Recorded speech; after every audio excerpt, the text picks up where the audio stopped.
Sebenarnya kalau Sulawesi Selatan ini kan ada banyak beyond ya Kak, ada beyond budaya di Tanah Toraja, kemudian beyond bahari di Bulukumba, beyond kuliner ada di Makassar.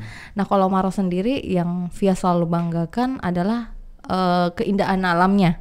Cagar budayanya, apalagi ada kawasan kars terbesar kedua after Kars in China, the present beautiful Kars in Cliffline. Pokoknya ada banyak sekali yang sebenarnya punya potensi yang menurutnya Via apabila ini dikembangkan insya Allah akan menarik. Apalagi wisatawan asing kan memang mereka senangnya olahraga-olahraga yang kayak banjak tebing, climbing gitu-gitu, dan itu bisa kalau kayak kawasan Kars dikembangkan, dikelola sedemikian rupa, itu bisa menjadi salah satu destinasi wisata yang menarik. Ikuti obrolan kami di BDD Indonesia. Sit back and relax and enjoy the talk. You're ready. Alfiah Umma Suhaima SI.com. Halo Kak. Apa kabar? Alhamdulillah sehat. Akhirnya kita kedatangan seorang duta yang cantik luar biasa ya. Makasih Kak. Ini viewers di rumah pasti pada penasaran ini kan. Pengen dikulik gitu kan mengenai si sosok yang cantik ini. Cantik luar dan dalam gitu kan. Amin, amin, amin. Beautiful inside out, karena amin, Allahumma amin. Menurut saya pribadi ya kalau cantik itu kan sebenarnya bukan dari segi fisik aja, tapi dari kecerdasan. Makanya beauty, brain and behavior. Yes. Behavior juga harus lebih diutamakan gitu ya. Cantik, cerdas tapi behaviornya kurang, berarti nggak termasuk. Oke. Cerdas cerdas behavior bagus tapi cantik behavior bagus tapi cerdas tidak begitu bagus. Nothing. Belum. Berarti tiga-tiganya harus ada di situ ya. Well, mungkin viewers di rumah pada penasaran, mungkin sudah terlihat di selempang yang sekarang ini. Apa sih bacanya itu? Terbaik satu duta bahasa Sulawesi Selatan. Tapi sebenarnya bukan itu aja yang menjadi prestasi ya. Ini saya bacakan nih.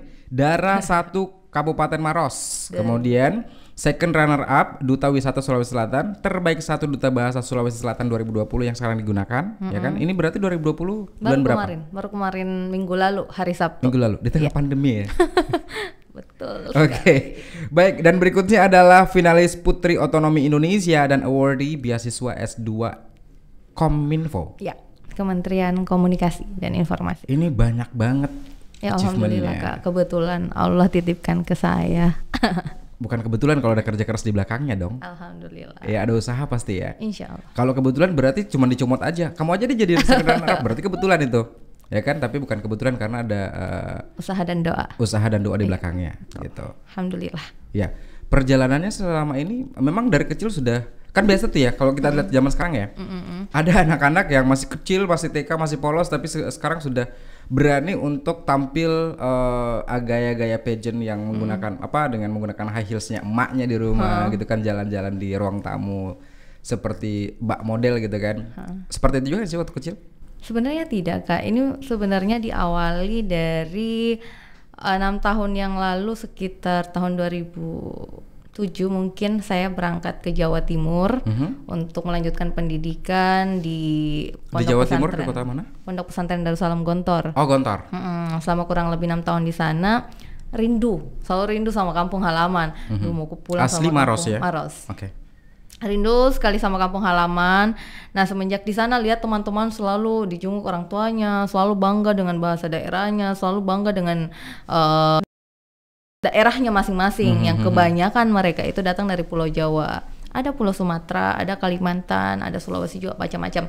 Nah sejak itu saya selalu bertekad dalam diriku, nanti kalau pulang Kak harus Kak berbuat untuk daerahku. Saya yakin Sulawesi Selatan tidak mungkin bisa maju hanya karena satu anak manusia saja. Mereka butuh sumbangsih. Mereka-mereka yang tidak cuma pintar tapi yang punya tekad.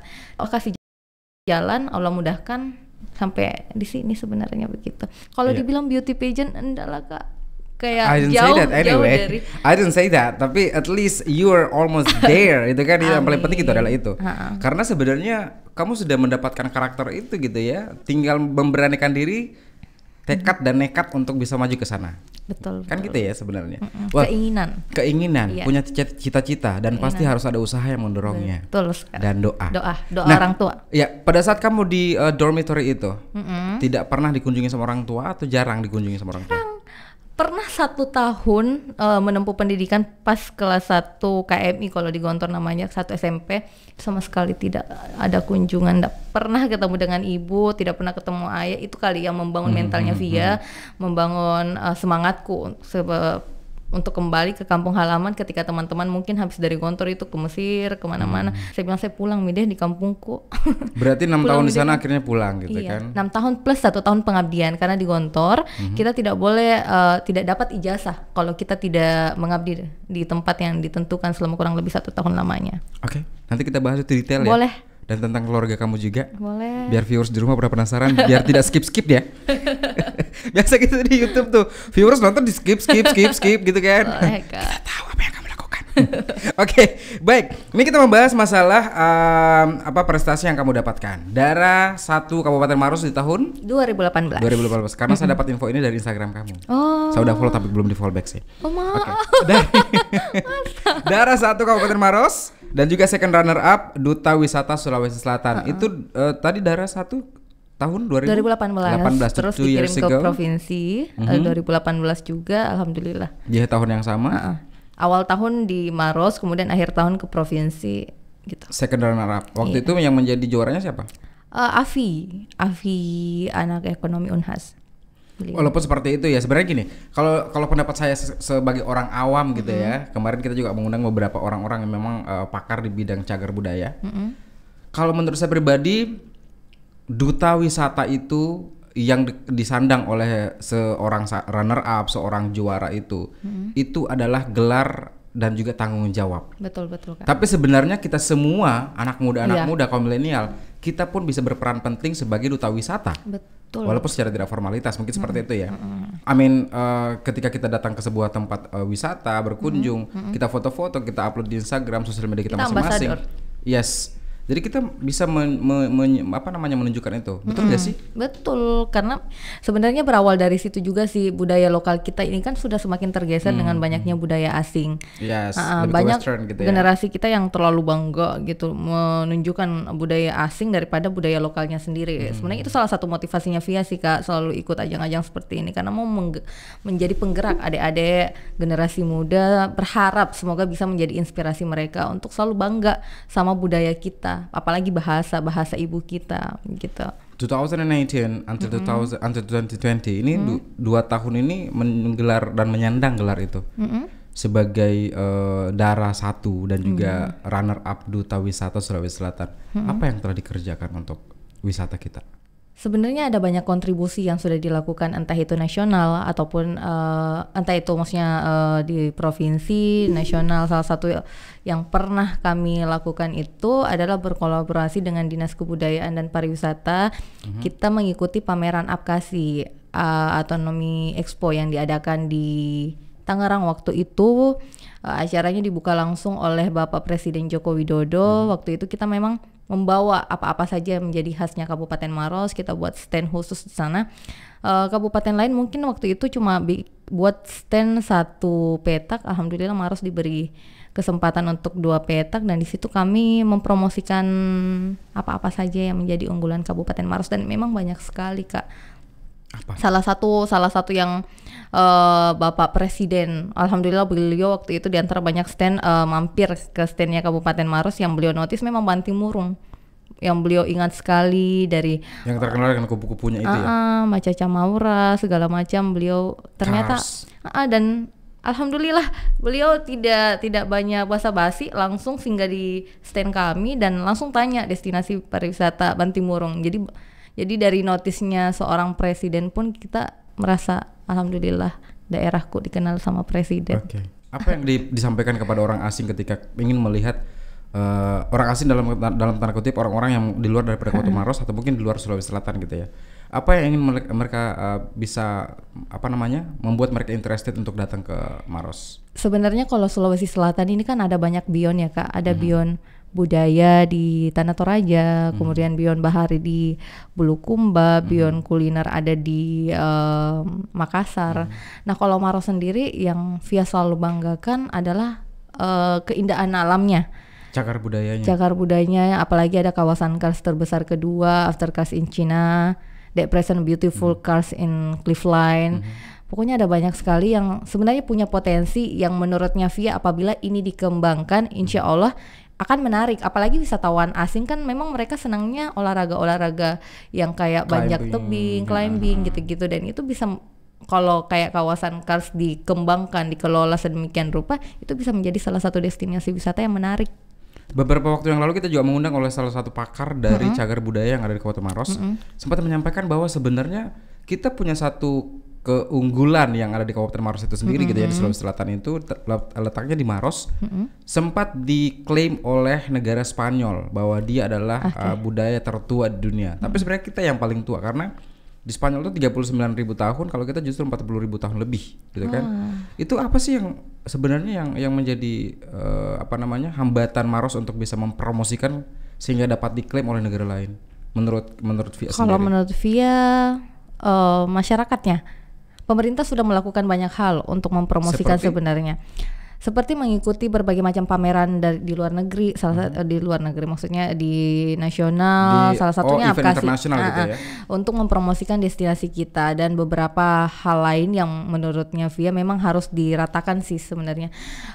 Tapi masalah utamanya adalah kita sebagai masyarakatnya yang ternyata memang masih banyak yang lebih bangga untuk mempromosikan destinasi luar, destinasi pariwisata luar, lebih bangga berkunjung ke luar negeri daripada destinasi-destinasi pariwisata yang ada di daerah kita.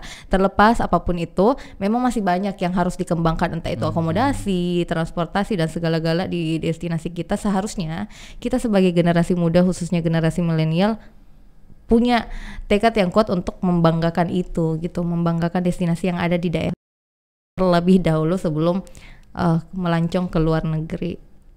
Kaum milenial, kalau kita membahas masalah mereka yang lebih cenderung ke western gitu ya, dibanding hal-hal yang sebenarnya kita kaya dengan cagar budaya, kita kaya dengan alam kita sendiri, kita kaya dengan SDM. Tapi itu tidak dikembangkan oleh kaum milenial itu sendiri. Sementara yang membantu besar dari untuk pemerintah itu sendiri adalah dari kaum milenial. Nah, sebagai seorang duta ataupun bisa dikatakan punya amanah dan juga tanggung jawab yang besar di bidang itu, kamu mau mengajak kaum milenial untuk lebih sadar tentang cagar budaya yang kita punya seperti apa? Memanfaatkan media sosial. Media sosial itu hal paling dekat dan paling mudah kita manfaatkan untuk mempromosikan semua, entah itu budaya kita, entah itu pariwisatanya kita, entah itu bahasa kita. Dan ya memanfaatkan, apalagi misalnya seperti Instagram. Instagram itu salah satu media yang memiliki berbagai macam fitur yang apabila kita manfaatkan dengan baik, insya Allah bisa menjadi wadah untuk mempromosikan ya seperti yang saya bilang tadi, budaya, pariwisata kita, kemudian juga bahasa kita gitu. Oke. Berarti lebih memperkenalkan segala macam gitu ya kepada halayak dan juga kepada kaum milenial terutama. Betul, melalui media sosial. Media sosial kan luas sekali. Nah, ini terbaik 1 duta bahasa Sulawesi Selatan 2020. Kebetulan. Kok bisa? Kebetulan. Karena Allah mau. Oke. Ya, 2020 kemarin baru saja ya terpilih sebagai duta bahasa. Alhamdulillah. Terbaik 1. Itu beban atau justru kebanggaan? Ini sebenarnya kalau misalnya punya selempang seperti ini sudah banyak selempang dan trofi berarti di rumah ya? Alhamdulillah Kak. Itu sebagai penghargaan, itu penghargaan mereka ya. Ini adalah kalau Via sendiri pribadi, ini merupakan kebanggaan, kesombongan, atau justru merupakan beban buat kamu?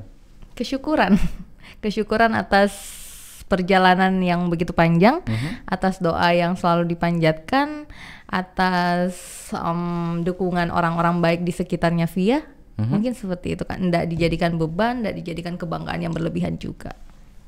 Awardee beasiswa S2 juga Kominfo. Kebetulan juga. Kebetulan lagi. Kamu kebanyakan kebetulan gitu ya. Jangan-jangan datang ke sini kebetulan juga kamu nih. Lewat di telepon, mau kemana? Saya mau ke pasar, mampir di studio kita dong. Enggak ya, bukan kebetulan dong, ya kan? Dijadwalkan dong. Udah dong. Ya ini kalau kita berbicara masalah prestasi kamu ini kan luar biasa ya, maksudnya tidak gampang orang-orang yang mungkin seusia kamu yang memperhatikan masalah wisata dan budaya. Seperti yang kita sampaikan tadi bahwa kamu lebih cenderung ke western, gitu kan? Ada night club baru, oke datang ke sana, gitu kan? Ada wisata baru di Thailand, datang ke sana. Sebenarnya boleh sih, boleh aja, tapi jangan melupakan culture dan juga budaya apa namanya dengan apa namanya cagar budaya yang kita punya, Iya, gitu kan, karena kita kaya dengan itu. Harus diutamakan. Hatam fasih mengenai objek wisata di luar negeri, tapi dalam negeri sendiri pun tidak begitu kenal. Itu miris sih Kak. Itu yang berarti harus ekspor dalam negeri dulu ya. Iya. Jalan-jalan ke luar negeri, melihat keindahan alam di luar negeri sambil boleh belajar. Sambil mempromosikan juga di sana gitu kan, betul. Yang kita punya. Kemarin tuh sempat punya teman dari sastra Bugis memang di Unhas. Beliau pas berkunjung ke luar negeri memang dia sablon baju pakai kaligrafi Lontara. Jadi pas selama di sana orang kan bakal lihat, oh itu kaligrafi apa gitu. Salah satu cara untuk mempromosikan huruf Lontara yang ada di negara kita.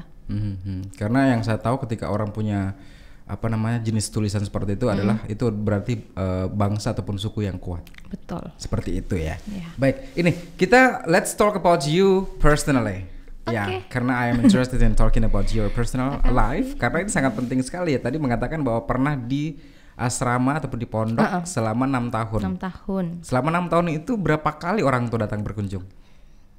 Bisa dihitung tangan. Countable. How many times? 9 times. 9 times only for 6 years. For 6 years. Wow. It's so long. I don't know why. Nggak tahu. I don't know why. Oke. Saya tidak tahu juga kenapa 6 tahun itu bisa saya lewati dengan alhamdulillah. Dibilang mudah juga tidak karena perjuangannya luar biasa. Pas duduk di bangku SMA karena memang bebannya besar sekali, kita harus bertanggung jawab terhadap adik-adik, kemudian kita juga harus naik ke kelas 6 yang mana di Gontor itu kalau naik ke kelas 6 itu adalah salah satu survive yang harus kita betul-betul belajar karena pelajaran untuk ujiannya kalau anak-anak SMA UAS kan matematika 6 pelajaran. Kalau di Gontor ada 20 pelajaran dan itu dari kelas 1 semua diulang. Itu berarti 20 mata pelajaran selama 6 tahun itu? Iya, selama 6 tahun untuk naik ke kelas 6. Jadi lebih keras persaingan untuk naik ke kelas 6 dibanding kelulusan. Itu sudah total mata pelajaran. Karena 20 lebih lah, Kak. Kalau di pondok itu kan 30-an kalau nggak salah. Iya, banyak 20 lebih.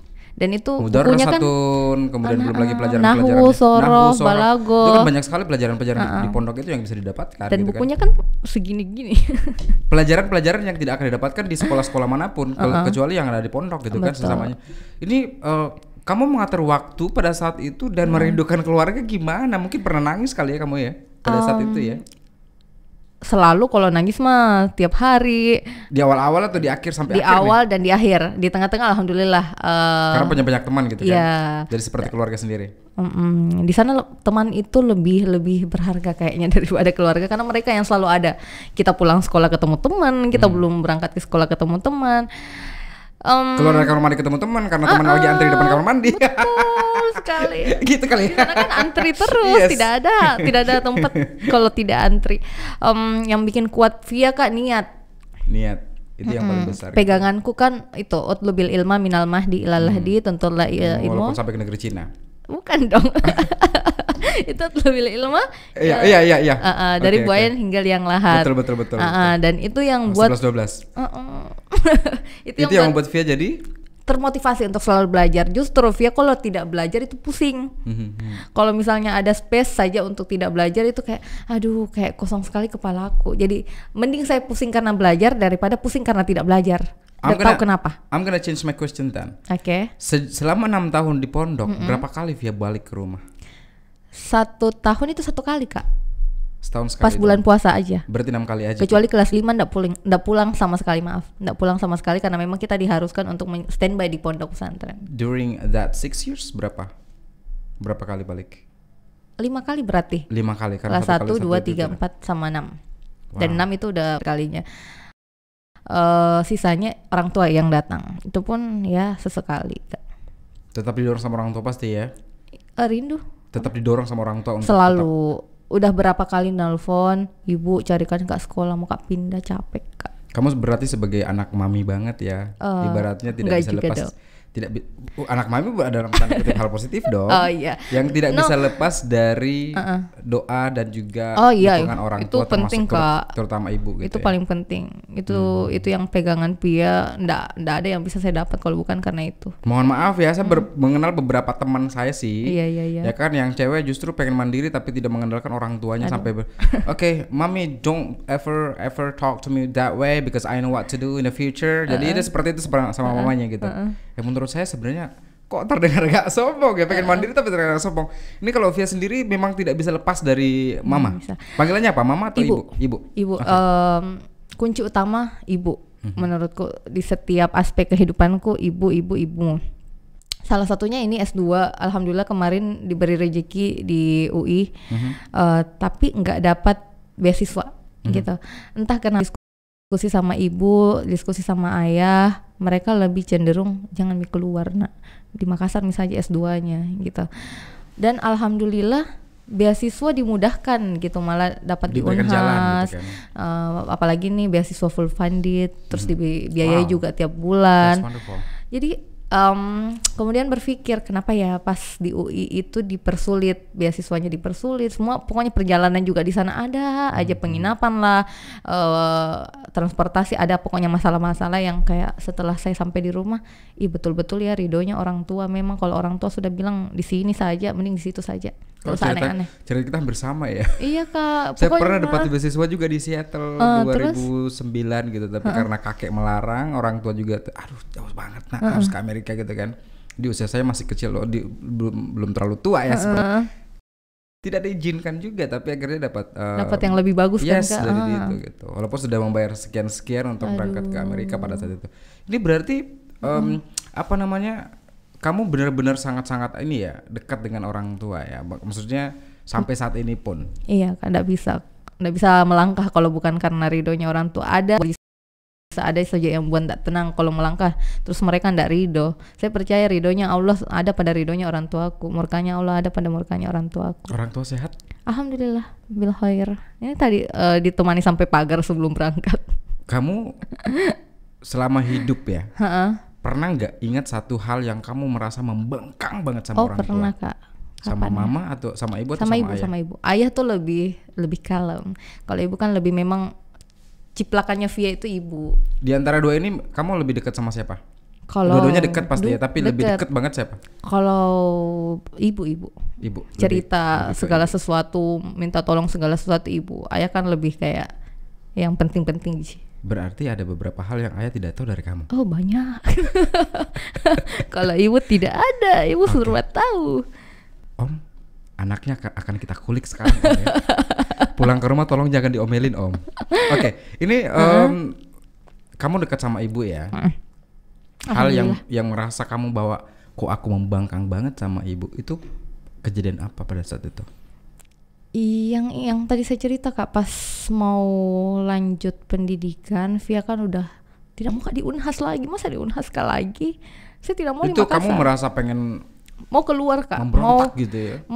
Kenapa seolah-olah dipersulit Kak keluar Bu? Kenapa saya mau keluar, mau lebih luas wawasanku di Unhas, saya kenal semua dosenku, saya tahu bagaimana sistem pelajarannya, saya mau yang lebih gitu, something new gitu kan, untuk memperluas wawasanku. Apalagi Jakarta menurutku salah satu tempat untuk memperluas jaringan, wawasan juga insya Allah di sana bisa lah. Tapi kenapa ridhonya orang tuaku kayaknya di Makassar aja. Waktu itu pengen ke UI ya? UI Kak. UI kan di Depok. Iya, ya daerah circle situlah Kak. Bisa. Berarti kuliahnya di Depok, tapi tinggalnya di Jakarta gitu ya? Kayaknya di Salemba deh Kak, di UI S2-nya di Salemba Jakarta. Itu kedok di situ. Di Salemba itu kedok. Sempat ada bahasanya saya dengar dari temanku yang lulus di Salemba kuliah. Kalau di Salemba kampus UI itu yang saya tahu kedok. Enggak tahu kalau ada S2-nya juga di sana gitu ya. Oke, terus? Enggak tahu, pokoknya seperti itu, tapi ridhonya orang tua, dan di situ sempat hard feeling kenapa enggak diridhoi Kak saja. Temanku lempeng jalannya karena dapat ridho dari orang tuanya. Itu usia berapa pada saat itu kamu? Setelah lulus. Oke. Dan mungkin lagi koro-koro memang kodong karena baru lulus terus mau langsung lanjut S2, tapi kayak aduh sulit ya ini. Jadi kayak ternyata ibu maunya memang di Makassar. Saya coba daftar sesuai dengan arahannya dan di jalan semua dapat. sampai jadi duta bahasa ini menurutku salah satu hikmah dari Berapa maunya orang lama tua. kamu merasa risih, merasa ini apaan sih, kok saya diatur-atur banget sih, pengen ke Jakarta tapi nggak diizinin? Itu berapa lama kamu merasa? Bulan Mei lulus tahun lalu 2019, mungkin sampai Agustus mungkin gitu, masa-masa peralihan. Masa-masa sebelnya gitu. Masa-masa.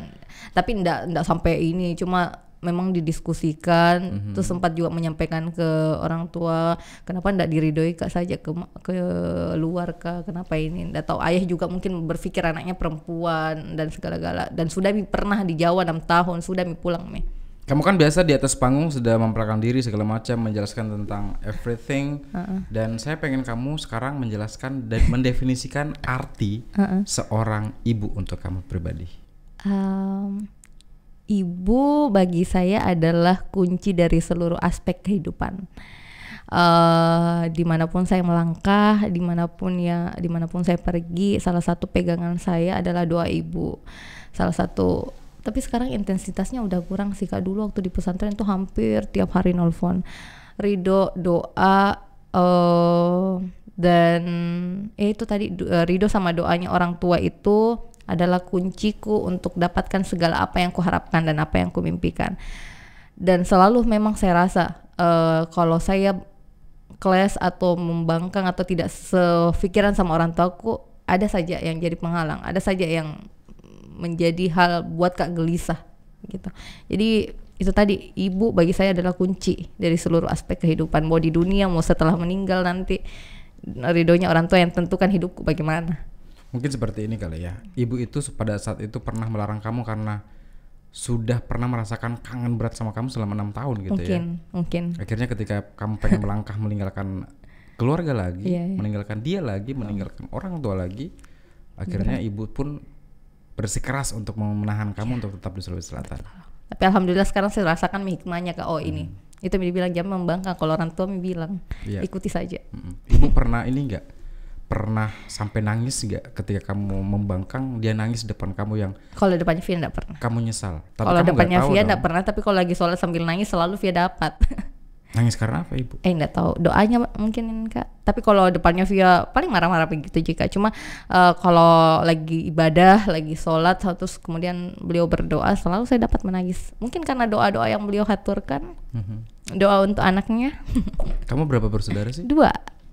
Anak pertama.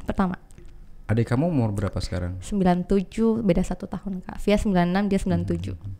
Berarti ibu sangat mencintai. Oke, ada tisu nggak nih? Enggak. Okay. Ya, sangat mencintai anak-anaknya pasti ya. Iya. Tidak membeda-bedakan dua anak ini. Tidak. Cuma mungkin lebih akrab sama adik laki-laki, namanya anak laki-laki kan. Apa sih yang pengen kamu berikan ke ibu untuk sebagai penghargaan sebagai seorang ibu yang membesarkan kamu sampai saat ini seperti ini gitu loh, dengan prestasi yang gemilang luar biasa itu?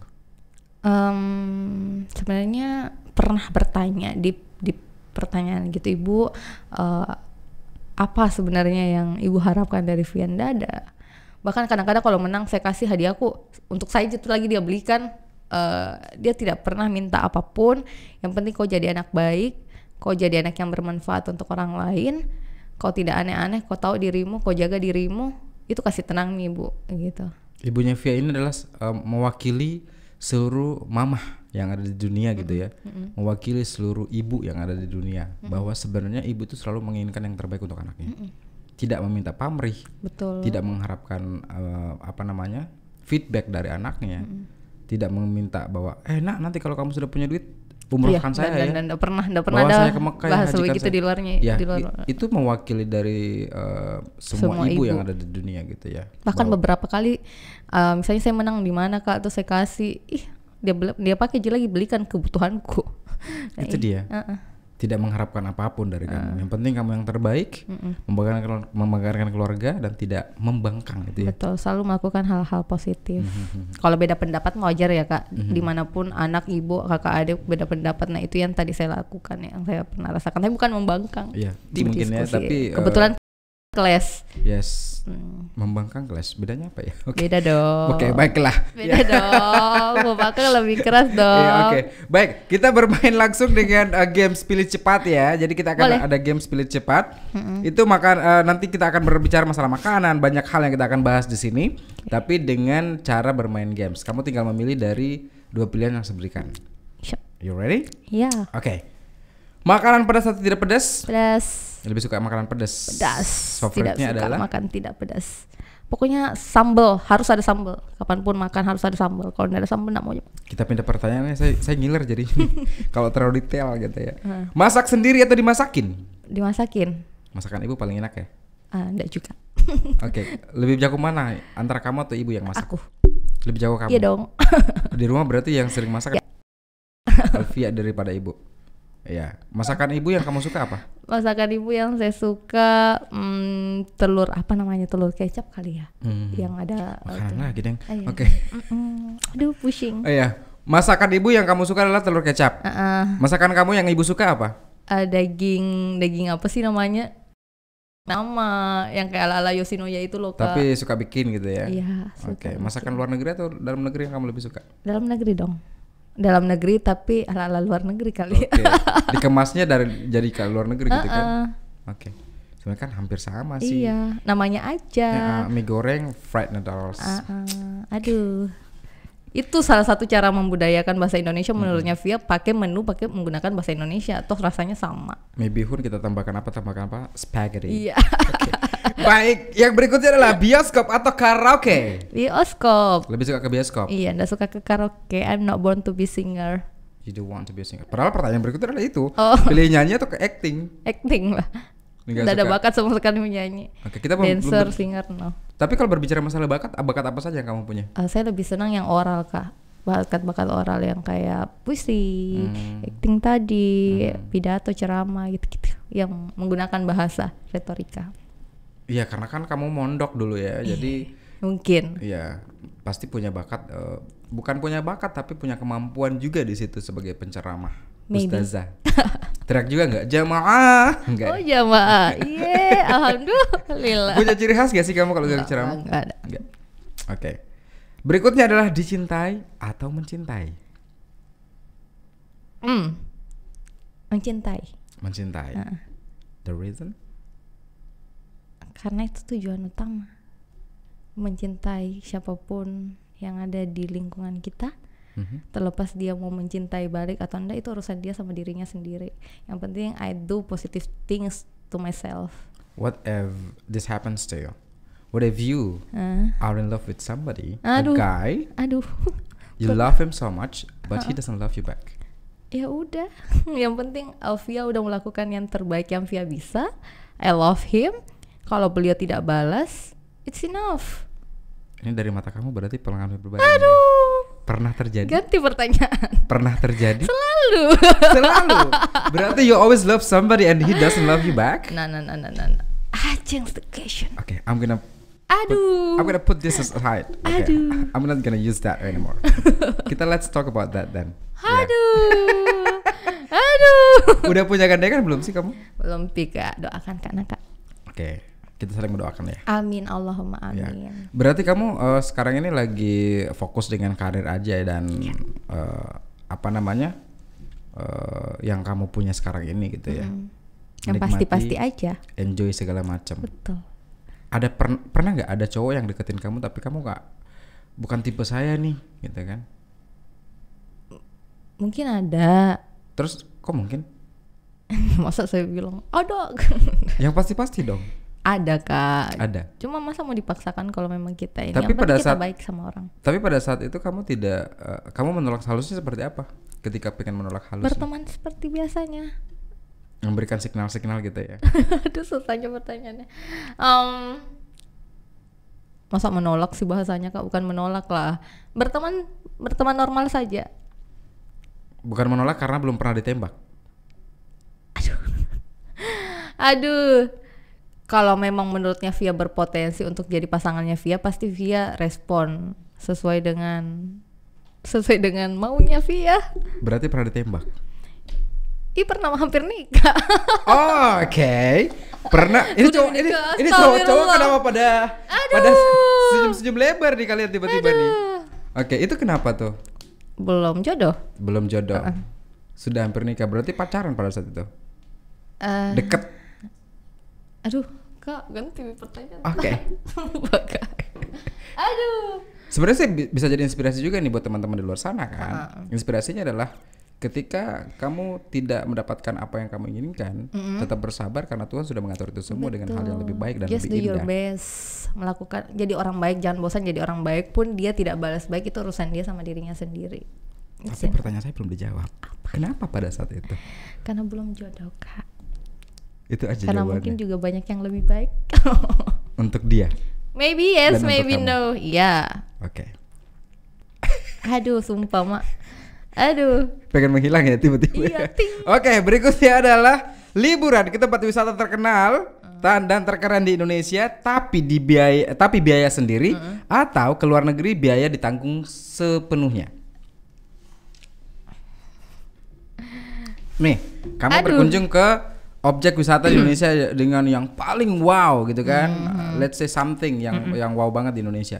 Dan kamu harus datang ke situ dengan biaya mahal dan kamu datang ke sananya pun dengan biaya sendiri. Tapi pada saat ke luar negeri, kamu kemanapun terserah negara manapun yang kamu pengen kunjungi satu negara, tapi kamu akan dibiayai oleh. Ini jawaban realistis. Yes, the real ones. Kalau berkunjung ke yang tadi Indonesia, selama Or you pay. dibiayai dan belum punya rezeki, susah ya, Kak. Tapi Harus kalau milih dong. misalnya diberi kesempatan dibiayai di luar negeri, saya rasa itu juga bisa jadi kesempatan kita untuk belajar budaya-budaya luar negeri. Like in that time Via diberi kesempatan ke Jepang, ada banyak sekali budaya-budaya Jepang yang wow, ini Via udah lihat di Indonesia dan sepertinya ini bisa diterapkan di Indonesia seperti itu. Culture Apalagi seperti apa yang gratis. kamu dapatkan? Itu berarti pada Sopan saat ke Jepang, santun dan kejujuran, disiplin. disiplin, kejujuran itu mungkin yang Yang jarang siap didapatkan di Betul, Indonesia betul. gitu ya. Satu Sopan waktu, santun Indonesia juga punya itu. Satu waktu Via janjian sama salah satu prof jam 10 pagi. Pas lagi perjalanan menuju ruangan tempat janjian, beliau lari gitu. Terus Via jalan santai, aduh kenapa nih prof lari? Ternyata karena kurang 1 menit gitu, jadi lari. Jadi dia sampai di kelas tuh ngos-ngosan padahal setingkat profesor, sedangkan Via jalan santai. Oh my god, ini karena culture-nya di Indonesia nih seperti ini nih. Iya. Dan itu jadi cambukan, tamparan keras buat Via. On time itu penting, Oke. disiplin, Iya. jujur. Pernah juga hilang teman-teman paspor, dia tidak tahu dia taruh di mana, tinggalkan di mana, tidak ada CCTV.